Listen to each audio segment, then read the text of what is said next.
What's up, everybody? Welcome to Keeping It 9450, code name WBB. I'm Daniel Artest. I'm the host.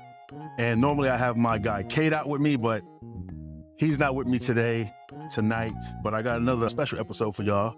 I got Coach Delfina from Martin Luther King Basketball, New York City in the building, Bronx representing. So this is actually a cool episode. I do wish Kate out was here because Kate out's also from the Bronx too, Mitchell Projects. So South Bronx, 138th area. Okay, see, Kate out missed out on Kate out. You missed out on a good show tonight. You should be here. But Coach Delfina, she coaches high school boys. So I was like, all right, that's very interesting. And I want to get to know her more and her backstory and everything. So Coach, how you doing? Tell everybody about you. Tell everybody, introduce yourself to the world. Hi, my name is Delfina Leston. I am a coach at MLK. I am the boys varsity head coach. This is my second season, but I've been coaching the JV team since 2012. And then before that, I was the girls JV coach for 2 years. And then I went to coach the boys. Wow, that's I've been coaching boys for about, 23, 11, 13, 12 years now? Do math. But wow. Yeah, you've been coaching for a little minute. So like, what is your background in basketball like, and why did you decide to get started in coaching high school hoops? So I played basketball since I was in the third grade, and the girls' basketball isn't what it is now. It was Yeah. more recreational. I was very athletic, played sports, but I always took a liking to basketball. I was the point guard, so I was always the general on the floor, the leader on the floor. So I always was the coach. Technically, I'm always finding innovative ways. How can we win? How can we do this? And at a very young age. So it was just always in me. And then I played basketball in high school, and then I did not play in college, unfortunately, because I had my baby. I was pregnant at 19. I'm not ashamed to say it. Had her very young. So my life was basically dedicated to my daughter after that. Everything was on hold. But then when she became of age to play, I started coaching her. And then from there, I just got back into coaching, and I was like, this is what I want to do. I want to help others and allow them to get to that next level. But I've always had a passion for it, but it was more on the coaching side. Even when I was a player, I just was always thinking of plays. I had a playbook. Like, I just always wanted to be the coach. I guess I just want to be in charge. I don't know. Yeah, that's pretty dope, man, that you decided to do this, man. I really commend you. I know when I was coming up in New York and in the AAU program and stuff, there was a team called Kits Bay, and they had a woman coach. I forgot her name, but she was an animal, man. And it was always a joy and playing against her and just watching her, how she is and how she motivate the team and stuff. So like, how do you work with and develop certain individual players to reach their full potential on the basketball court? Obviously, off the court, you got to be there too as well, because I know that you're a counselor. And you got to be there for them on that side and stuff and making sure that they got their grades, they're doing work in school on time and everything is like that part. But like, how you do the on-court work with them? So as far as like skill development, fundamentals, things of that nature. Yeah, So it's yeah. all based on the individual player. There's Mhm. no cut way of doing this. There's not, okay, all of you do this, all of you do that. It's separated. So I have players that are not D1 bound, 6'5" and up. So and a lot of my kids never played under the whistle. So I'm starting pretty much from scratch, from the ground up. So teaching Okay. them the game, teaching them how to play under the whistle, just basic fundamentals, dribbling, layups, cutting, screens, how to read them, how to read the defense, what offense to run with the defense giving you. You name it. Like, I break it down. Yeah. This isn't just, all right, you get on the court, roll the bowlers out, and you figure it out. Yeah. You basically, like you said, you the general, you the point guard when you play. You bring that to your coaching style and everything. Because it seems like you just, like you said, you just teach them how to read and react pretty much. So that's, That yeah, makes you play. But the first thing I always do tell them is, I'm not a trainer. I don't claim to be. That's the new hot shit. Everybody's a trainer. Let me get my IT up there. I'm going to start training everybody. Female trainer and heel. Like, I could brand be a good idea. Don't steal my shit. But and I tell them I'm not a trainer. This is stuff that you got to do on your own. I definitely will teach you the fundamentals, but at the end of the day, I'm teaching you how to win this game. And I'm a winner by all means. I do not like to lose. If you want to compete and lose, go to the rec. Go play pickup ball. Like, here, I want to win. Like, I don't care by any means necessary. I'm going to tear your ass up. Like, we're going to win this game.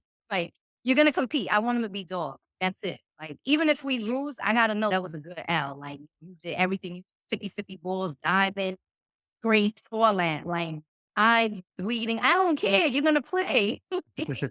It doesn't matter to me. It just doesn't matter. Like, I'm all of that. All Yeah, of you the got you got to understand why I'm smiling so hard because like I miss the New York City energy, man, because that's just how it is. Oh my oh, of goodness. course. But these I, kids are different. They trust me, that's another battle that I have. It's like played outside. We didn't care what it was, where it was, who it was with. I was the only girl. I can go into anybody's block. Like, I got next. I don't care. And they're looking at me like, okay. You know what I mean? But I love playing with the boys. Why? No, we're going to get out here. We're going to play. Like, we didn't know nobody's name. We just played. And at the end, oh, what's your name? You never see them again either. You know what I'm saying? Like, you just happen to be in that neighborhood, you played, and you just kept it moving. Like, it's just crazy. But they yeah, don't get it. I guess it's social media or I don't know what it is. Everybody want to highlight reel. Like, it's stupid. It's just they built different. Like, we just wanted to fight. We just wanted to play. yeah, Really competed. Like, we talk shit. Like, it was crazy. It was crazy. We just always Jordan, Kobe, Shaq all rolled in one. It mhm, was what it was fun. But these kids are definitely different. So a lot of my battle that I find is just bringing that dog. You know what I'm saying? I want that hunger. Like, how bad do you want it? You got yeah. little, so what? Basketball's physical. Like, oh, the ref didn't call that. So what? Play through that. Like, it, Yeah, hey, let's go in a little bit on that. I want because I actually had a question about that because I wanted to know like how do you develop how do you help your players build that type of resilience and that mental toughness on that court? they model after me. They Mm, already know. You got to match coach intensity. Like, I'm already in the court. I just be like, yo, give me a uniform. Just like, I go so hard every possession. It's every game to me is the championship. yeah, Every single game. And that's what I tell my players. Every game, scrimmages, non-league, it all counts to me. Every game matters because if we get to that point, we already ready. I don't gotta teach you that mental toughness. You already think this is the championship. You know what I'm yeah, saying? Just that grind, that grit, like, oh yeah, I go hard from start to finish. Like, you just have to witness yeah. it. That's so Calm about me. They all hovering over me. My little self is you can't do this. But I go hard. End of games, my hands be bruised, red, flattening, just I can't help it. I think I got more of a headache than if they do when I'm like driving home after a game. 'Cause I think I went harder than them. yeah. I don't know how many female coaches in high school basketball in New York is coaching boys I and believe I'm 1 out of 5. out of five. The Okay, one I know off the top of my head is myself. There's a coach at Stewart Park. Of course, the OG, Ruth, lovely that boys and girls. I believe Automotive has one. And Victoria at Lincoln. okay. Now I Yeah. know who Ruth is. I That's know the who one. Ruth is. Yeah, she's the OG. Like, she's She's the the one I OG. remember back in the day. I looked up to that. Wow, she's winning chips on top of that. And you Yeah. coach Brooklyn, like, that's crazy. I think that's what I'm talking about when I told you about she was on the Oh, AAU circuit. and Because I only play AAU. I never played in high school because my grades and stuff. You would have had a hard time. I'll tell you this. You would have definitely had a hard time with me. But I also think that the way, like your style and everything, and from what I've seen, I think that also I probably would have loved playing for you at the same time. So I I probably would was, say no, my boys are super adaptive to me. On top of them. I'm really hard. I'm like the nicest, meanest person you'll probably ever meet. But yeah, at the same time, like, I'm a mother figure. You know what I'm saying? yeah, I stay in contact like with all my former players, ongoing relationships, just like check in, how you doing? If you're not like looking at what's up, are you that was bothering you? And I guess that's the counselor in me. yeah, I'm super empathetic and I do stay on top of your grades. Like, I don't want you to fail. And it's just a yeah, the thing that I promote throughout the year. Grades is everything at the end of the day. Basketball stops. The ball will stop. Then yep, what? You know what I'm saying? exactly. And Yes, I'm just consistent. If you're not consistent, like, it's over. yeah, yeah, definitely. So just being one of five female coaches in high school boys basketball Varsity, there might be some JV, more might than be okay. no, but varsity, I know there's 5. Okay. What's talk about any challenges that you have faced so far as a female coach in a male dominated sport? Let's see, challenges. You know what I would have to say for challenges? It's just it's really the other male coaches, the ref. Everything has to be a teaching moment. As if I don't know the game. I have examples like just last week alone. I have refs come in just bypass me. They'll go into the other gym to go find the male coach to ask the X, Y, and Z. And I'm like, I'm right here. You did it. This is what we doing. It's just like things like that. My whole thing is I always go back to my players and I'm like, you know what? Let's bust their ass. Let's give them this L because there's nothing like walking out of this gym with a W and you just laugh. You know what I'm saying? But sometimes my initial reaction is, I want to fight. Like, what you say?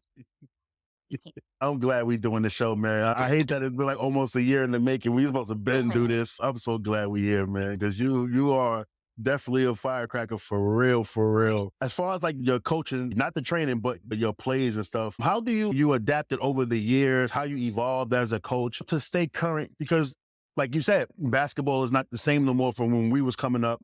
There's more social media. The game they want to be more faster. They want to be more wide open court play and stuff. So like, how do you adjust and adapt your strategy as a coach with this changing landscape of basketball? Honestly, like with the change, because it definitely happened, I keep it old school. I'm traditional. You know what I'm saying? Fundamentals will always win, no matter what. And it really just depends on the group of boys. I really base it on my team and their ability and their strengths. And I take it from there. And as a small guard, everything with me is running guns for sure. You know what I'm saying? We're going to play deep. We're Yes. going to steal transition outlet. That's it. If I could have my dream team, that would be it. Like just dogs on the court and up on that ball and just transition. But that doesn't always work like that. Then we have all half court sets. And I just base it on the players that I have, honestly, and what they're capable of doing. You can teach to you turn blue in the face, but what's the saying? You can't take a horse to the water to the, you know what I'm, I got you. you know what I'm saying? And I can't enforce that on these kids. I only get them bust for so many months. You know what I'm saying? And PFL is built different. This is Yes. not a D1 college program or any college program, period, where you Yeah. have them all year and it's your way or the highway. I don't believe in it. Like we're a team, we're one. And I ask my players, what's working for you? What's not working? Do you think if we do this, they're my coaching staff, because I don't have a coaching staff. I have no Right. assistant. I've been doing this dolo for all these years. Wow. Yes, by myself. Oh, nah, we got to fix that. Somebody got to go. Come on, y'all. Come on. It's nothing against nobody, but you know what? My issue that I've always had where people are like, oh, I want to help out. Nah, is if it's a male, they sometimes feel that they're gonna try to step on my toes and take over, or they're gonna add their style, and it's always their way of doing, and as opposed to the players. And I'm player focused. Like whatever they can do, that's what we're gonna build on, and that's what I'm gonna make stronger. And it hasn't failed me. If it ain't broke, don't fix it. And that's just my style. Is just really you gotta just be hungry, and we're gonna move this ball and we're gonna finish. And I don't spend a lot of time, honestly, on sets because at the end of the day, I could spend a whole 2 hours on set. But if you can't knock the shot down, that was a waste. I spend a lot of time, honestly, just on basic fundamentals, shooting, dribbling, Yeah. layup. You got to develop a package. You need at least 2 or 3 moves that you can do game situation. Yeah. Trainers, I love y'all to death, but all that extra, you're not Kyrie. You're not making those moves in the game. Like, you only 14. You don't even know how to crossover. Like, what? How? Like, Listen, I be telling people all the time, man, that's at the top of this basketball world. What Kyrie, James Harden, and everybody else be doing. You got to make sure that your foundation is super elite. You get the foundation down first, and then you work on that stuff. It's going to take years. It'll take you years to get your foundation to where it needs. And you still got to work on that before you work on the fun moves and everything. And I'll be trying to, yeah, exactly. Half of those fun moves you're not doing in high school basketball. And I always tell players, high school basketball is how you win games, layups, free throws, mid-range. And if you got a 3-point shooter, you going far. You know what I'm saying? Because kids just, it's different. You know what I'm saying? Speed of the game in high school is different.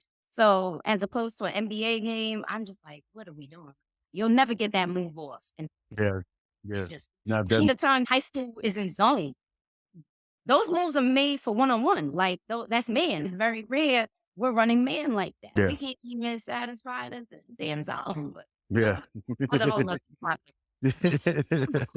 Now, it's obvious, like, you have an amazing passion for the game of basketball and stuff. So, like, how do you cultivate your passion, right? And then pass it on, instill it into your players at the same time? Like, how you do this? I'm just me. You know what I'm saying? Being transparent, being honest. I'm just me. I'm super lovable. I'm tough. They know I'm coming from a place of nurturing and caring. I'm not putting their lives to embarrass them. I'm not going to go in on them like, oh, you have seen that before. It drives me insane. You know what I'm saying? Do not get me wrong. I'm not going to say I've never taught somebody ass up, but Yeah. it was from a place of love. And you best believe they got back on that court and they did what they had to do. You know what I'm saying? Sometimes you just need somebody to just go in your chest real quick and just grab it out of you and go, okay, go back. But that's just really it's just my nurturing coaching style. I'm just really I treat them like they my own kid. And I'm the same way with my child.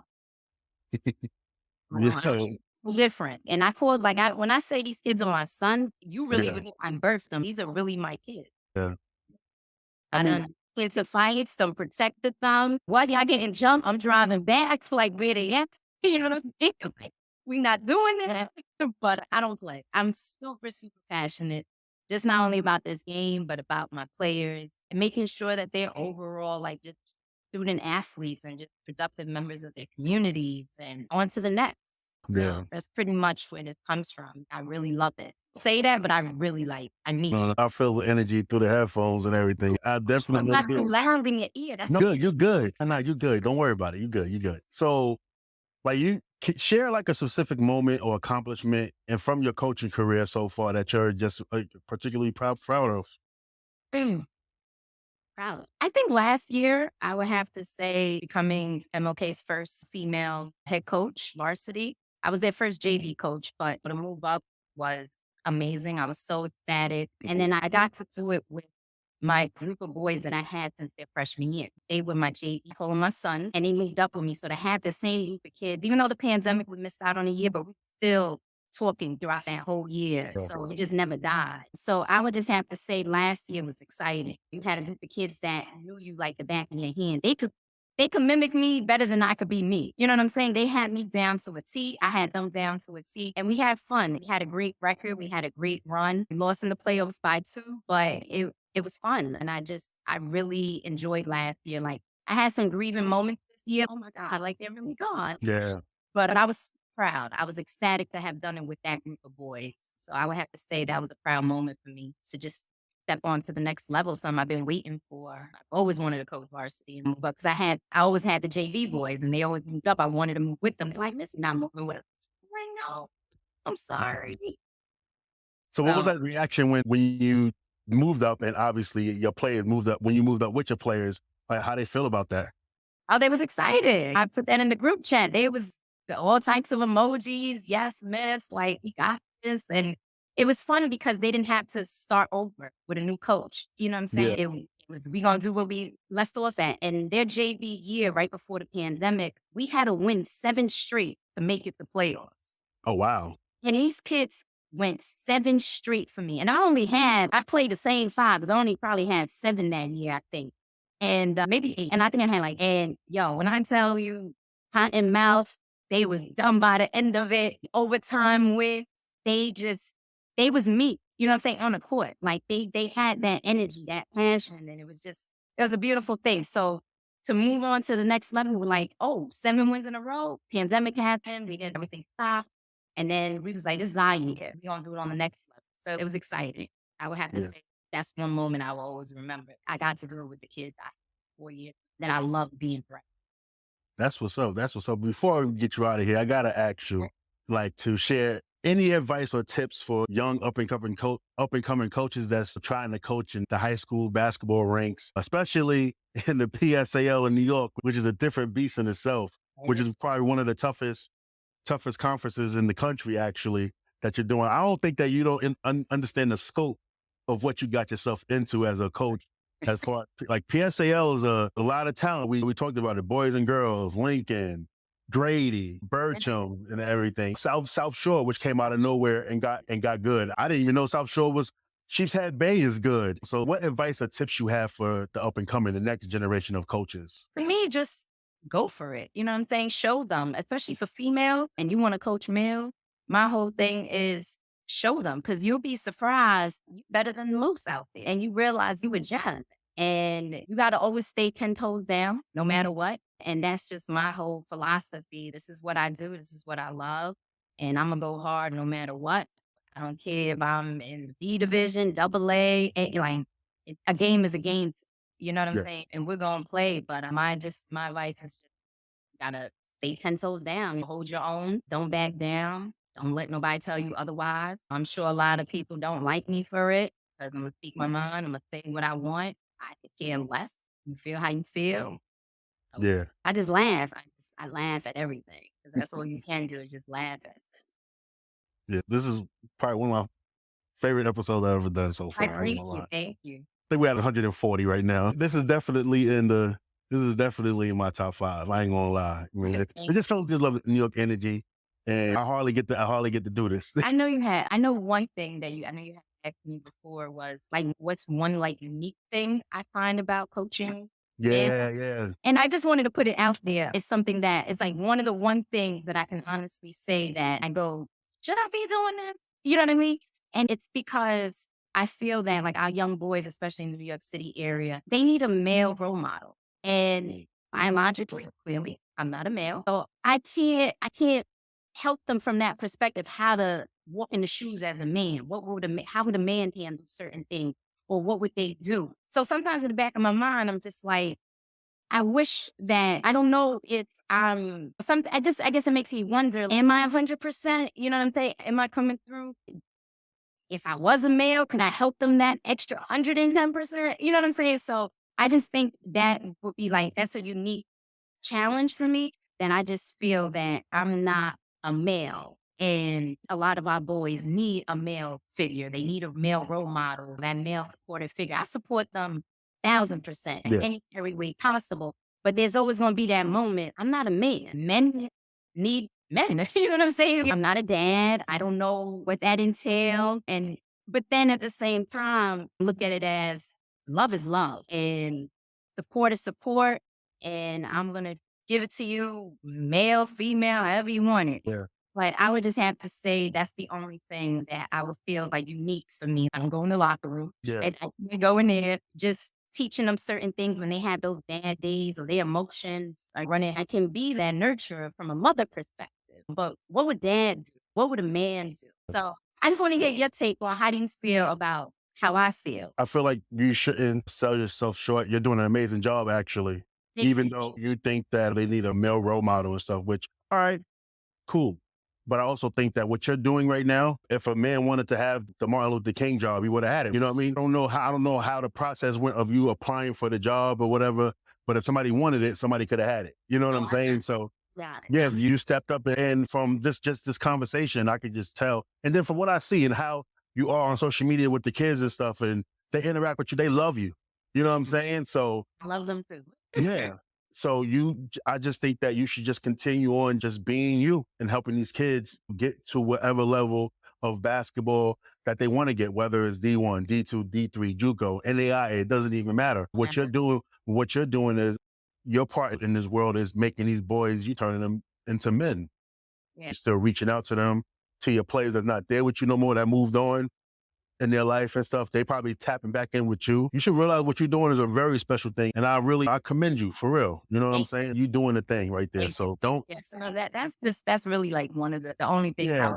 that I'm like, No, hmm, you're not you doing, know, it's perfect. You know what I mean? And I'm just like, like, I look at it like this. I don't think that you're doing 110%. I think you're doing more like 150 to 200%. Something like that. I think that you're doing a lot, man. You got the respect for them kids. I seen the picture, like the picture that you sent me or whatever. You short. Oh, they calling you like crazy. You just in the middle. And I'm just like, yeah. that's with heels. Without my heels, they Yeah, really look. yeah.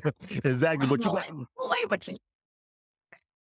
oh, I got a question that I didn't write down. Who's your your coaching inspiration? Like whether male or female, who like you watch and just be like, okay, cool. Like I like this. I grew up in the 90s, so I'm running with Phil Jackson, Ooh, uh, okay. Pat Riley, Van Gundy. He got in that fight. Young man was like in there for us. Like, yo, you gotta Yeah. you know what I'm saying? Yeah, facts. Definitely. And people have their own reservations about these coaches, especially Phil. He's coaching the greats. Is he really coaching or was he really a coach? Absolutely. You know how hard it is to coach the great? I think that's hard as shit. So I think that just to be a coach, period, is hard. There's a lot of egos. I know as a coach, there's a player that you can scream at when he's getting out of line, or if he's messing up on the court, you can scream at a player to get him on the right track. Another player you can't scream at because he might react a different way emotionally and stuff like that. Then there's another player that you got to have a certain tone or two or whatever. Some players you don't want to admonish in public. You actually got to probably talk to them in private. Like, it's a lot of egos and personalities, and you got 12 or 15 of them, and you got to maintain all that relationship and keep everybody on the same page so y'all can win. You know what I'm saying? So And that's what makes hard. coach great is Yeah. knowing your players individually. Yeah. If you don't know them, there's no holistic approach to this. Like, Yeah. there's no book that tells you how to do this. There's all these coaching seminars and this and that. At the end of the day, you still got to be able to decipher who do you apply this to? You know what I mean? Yeah. You can't just be all. And I just think a lot of coaches, from my observation, they don't implement that. They don't incorporate that into their style. A lot of coaches is about them, the show, the lights are on them. I got to wait for me. And I'm like, boy, did you even make your high school basketball team? Like, you're taking it out on these kids right now. You know what I'm saying? Yeah. It don't go like that. Like, you got to remember what it was to be on that court at that moment. You know, what Yeah. you went through, how you felt. And that's what I do. I'm just like, yo, at that moment, I know this and that, and I feel this. But then there's moments where you're like, nah, come on, son. So definitely you got to know your players individually. And that's just my whole approach to it, that I take a lot of time getting to know these kids. Preseason, we go bowling together. I'm the coach of the bowling team. I take the boys, we hit the gym together, we hit the weight room. So the boys get to know each other off the court, learn each other's strengths, their weaknesses. So, when the season starts, we can carry that on to the court. And my players are their leaders. I'm developing them to be leaders so they can go to their play. I'm like, yo, go hook them. I'm not doing this today. You know what I'm saying? They like, yo, got to this, that, remember. And they become little counselors themselves. You know what I mean? And I love to see it. I love to see that they're developing those skills on how to be emotionally, and they get it. Saying, boys, they're funny about it at times. Son, you add like, what's up? You know what I mean? Yeah. This. But at the end of the day, it comes from a place of love. And when I've witnessed them being leaders and giving those one-on-one talks to their teammates, and I don't have to intervene, that's a plus. And it's a beautiful thing. But Yeah, see, there you go. You already said what you needed to say about that's your uniqueness right there. So you should never. I don't think that you should ever have to question yourself. And that I'm not that male role model. I Yeah. don't know, like last spring, I was my first time ever an assistant coach with the New Heights 7th grade team, the boys middle school team. Okay. And it was very interesting. And just having a male and a female dynamic on the coaching staff, I really believe that the boys benefited from it. Yeah. And just observing male coaches from not being the head coach, you know what I'm saying? And it was all just observation. And males have a different approach. And sometimes you need that female to intervene and just maybe soften it up a little bit, or just have them understand. Because I think with boys, or boys to mentor boys, a lot of egos and a lot of clashing. And just think it's nature, and there's nothing wrong with it. Because when I coached girls, it was pretty much the same thing. Like, attitude flaring. This is how you feel today. And it's, no, we're not doing it. You know what I mean? And you forget you a girl too. We go through the same thing. But when it's the opposite, I think it's a little different. Like, boys, I guess it's just a different approach. They benefit from it. But that was my first time just like really observing, like, firsthand on the bench, watching how does a male coach their team from the inside. 'Cause I always see it from the outside. But so I was forever be super grateful for that opportunity to coach with them, especially middle school boys where emotions are flaring, puberty starting to kick in, and they all over the place. Yeah, exactly. And they have their moments. Everybody tough guy, or they miss the nice guy. But it was definitely something that I appreciated, the opportunity to do so. But I think that a lot of teams will benefit from male and female, and it goes both ways. 'Cause I don't feel that a male should be girls all the time. I think there should be a female on staff. I think it could just go both ways. Yeah, we feel like that here at Keeping It 9450 because we do a lot of WNBA stuff, and we do think that there should be there should be majority of women in these WNBA teams and stuff. Are you a fan? Are you a fan of WNBA? I am. I am. Okay, I know it seems like I love men's basketball, boys basketball, but definitely I am a fan. You a Liberty fan? It's just like the WNBA period. I don't Okay, have okay, a team period. I'm just okay. see what they're doing. That's a beautiful thing. I'm excited about Maya retiring. She was the woman. She was amazing. Yeah, I give it to her. And there's a lot of talent there. And there's also a lot of talent that's not on these teams due to money and all these other issues. I know. We talk about it all the time. We talk about it all the time and stuff, man. But You the know. girls' Now, game has evolved so much. You got girls thumping. You got girls touching red. You know what I'm yeah. saying? They becoming key out here. Key out here.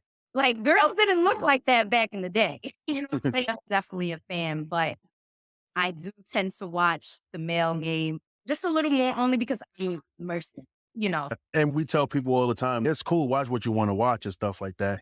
But we also tell support the women's basketball game too, because it's growing tremendously and stuff. And may not from the outside, looking in from other people, they'll look at it a different way. But from my perspective, from where I'm at on my platform, and even how I've seen like how this podcast just grew over the last 7 months. Like I can tell like people interested in wanting to know what women's basketball is about and stuff. And it just needs more visibility and just needs some more support and stuff. And I think that it's a great product and stuff too. And like today, it was a big trade. Like the Liberty got on Jonquel Jones. And so we were freaking out. And so we had to do a podcast about that and stuff, about Jonquel Jones coming to the Liberty. You get a former MVP that won MVP last year. You know what I mean? Coming to the Liberty now to help them, Oh, absolutely. to help And them. we have to get more excited about it. But again, it Yeah. just takes more publicity. Yeah. It's difficult. Exactly. We had to go through to put Britney out there. And Yeah. it's insane. And that's real life stuff. So imagine just the game itself to open people's eyes to it. It's definitely difficult. When I coached girls, it was exciting. It was fun to watch other little girls do, you know, what I do and just have the love for it and want to grow the game and get to the next level. The only difference I found between the male and the female game was just really athleticism. Yeah. Boys jumping out the gym. That's really it. And we say that all the time. We say that. Other than that, girls the ball. You Yeah, know what I'm saying? That's really it. Like you ain't guard me. You may not go in the post with your ass, but you know what I'm saying? We still got the same footwork, same hook shot. I'm back and down. It's just that like you for me one time. The game is definitely growing, and I Yeah. love where it is in the next, 10 years, honestly. Yeah. And I give it that much time, unfortunately, but that's because I'm a realist. You know what I'm saying? And it takes time. When I was a little girl, before the WNBA even existed, I had them in front of me. I will show you. Like I thought I was going to create the WNBA. You know what I'm saying? Like I wrote team names, and I told you I've always been this little organizer and always wanted to do things. And so when it became a reality in the late '90s, I was like, "It's all my idea. Like the whole blueprint right here in my Trapper Keeper binder. Like." That's But I was excited. And that was Becca Lobo, Kim Ham, like Sherry Swoop. It was just amazing to see these females perform at that level. It just didn't stop at their college years and they were able to go to the next level. And the Liberty's great in that inaugural season. And you see what Dawn Staley doing now. Dawn Staley I just love her. I love her. I oh, love her. Absolutely. Love her. she's dope. All right, last question before we get you out of here and stuff. Do you just plan on staying at the high school level? Do you want to move up? Or because I know some coaches just love being where they at, and some people might have ambitions to try to move on to college or junior college or something like that. Right. So I've been asked before to coach at the next level, but honestly, it was more junior college. It was D3. But my thing is with that, the time that goes into that, I honestly just can't dedicate. Just because I have a daughter and I'm not finished with her yet. You know what I'm saying? So it's hard. So if I keep it on the high school level, it's honestly just convenient for my time and my life right now. But who's to say in the next 5 years? Yeah. But would I love to? Absolutely. Yeah. Absolutely. I always want to see what it is on the next level. Yeah. I want to grow the game, progress as a coach, as an individual, and just keep building. Yeah. Experiences are fun to me. We only live once. So Facts. I'm all for it. I'm all for it. But would I love to coach on the male side on the next level? Yeah, that's what I was. That's what that was. I didn't even have to. I knew that's what I wanted. That's what I wanted to know. Absolutely. I love it. I love it. I love Yeah. it. Put me in a Cool. Gucci suit with heels. D1, no, he's not. Give me your fashion tips. Let me hold that ODB coat real quick. Yeah, she be swagged out, man, for real. All the time, sis. Oh, you're talking about Sydney Carter. Cindy, yes, Cindy yes. Carter, yeah. It's funny because, My open toe stilettos on. I'd be like, yeah. "God, I end up coaching it here." People are like, "How you do?" I'd be like, "It's cardio, it's exercise. I gotta keep it safe." Because I put so much time into the boys during the season that it's hard for me to have my time. Hey, that's the way I get it in. Gotta keep the legs. Gotta get your legs right. Got running up and down in heels. Hey, it was an Olympic sport. Give me the gold medal because I be on it. Like I'm jumping in them, running in them, sliding. I'm going into the coach's box. I'm like, oh wait, I gotta go that way. You gotta go that way, yeah. That's funny. I would love to coach that on the next level. But It'll happen. I believe in you. I think it will happen. and I I'm really so do. excited to see all these females in the NBA now, assistant coaches, Yeah. See, coordinators, owners, you name yeah, it. You know what I'm saying? That's what I aspire to be. That's amazing yeah, because females have fought for so long and we're still fighting. yeah, I definitely. love it. I love it. I love to see more empowerment. And then people are like, but you coach boys. Yeah, that's all a part of the female empowerment. Yeah, exactly. We told we was never to do. You know what I'm saying? Yeah. That's, So that's pretty much it in a nutshell. And I really appreciate you for having me. oh, yeah, of course. Our boys about to come on. Couple minutes. I'll go with you, but we them boys. I don't watch football. Okay, no football. I don't watch football. I love the game of basketball. I love hoop. I can't watch football and stuff. But before we go, tell everybody how they can reach, watch, follow your progress and stuff as a team and everything, how they can reach you on like Instagram or whatever. Yeah, I'm on Instagram. So it's at MLK_NYC_boys_basketball. I'm sorry for the underscore. But yeah, and I'm also on Twitter at MLKEV. Okay, cool. So you are on Twitter. Okay, cool, definitely. All right, cool. So yeah, thank you for coming on to the show. I'm Daniel Artest, Coach Delfina right there. You can follow me at _Artest on Twitter, 265 Media on Instagram, 265 Media on Twitter as well, the 9450 on Twitter. We got a lot of pages that I'm running. I was like, you go. There's more too as well. But I got a big podcast network, so they can follow. Much success. Yeah, thank you. With that being said, we out. Love is love. All right, bye. Peace.